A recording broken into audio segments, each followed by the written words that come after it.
Azərbaycanda közərmə lampalarının istifadəsi mərhələli şəkildə məhdudlaşdırılır. Yanvarın 1-dən 60 vat və yuxarı, iyulun 1-dən isə 25-60 vat arası közərmə lampalarının istehsalı, idxalı və satışı qadağan olunacaq. Rəsmi hesablamalara görə LED lampalar közərmə lampaları ilə müqayisədə 8,6 dəfə daha az enerji istehlak edir, xərcləri və karbon emissiyasını əhəmiyyətli dərəcədə azaldır. Məqsəd enerji səmərəliliyinin artırılması və ətraf mühitin qorunması.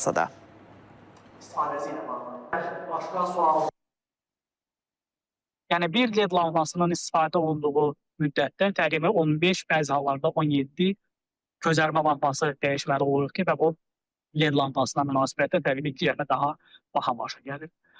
Növbəti məsələ olan ibarətdir ki, biz bu lampaları istifadə edəndə təbii ki, elektrik enerjisi istehlak edirik. Əgər biz o 7 il ərzində bir LED lampasını istifadə edərkən cəmi deməli 105 kWh elektrik enerjisi istehlak ediriksə, közərmə lampalarda 900 kWh közərmə lampalarının istifadəsi zamanı 900 kWh elektrik enerjisinin istehlakı bizə 75,6 manata başa gəlir. LED lampalarında bu rəqəm 8,8 manatdır. Yəni 8 manat 80 qəpik. Yəni fərq kifayət qədər böyükdür.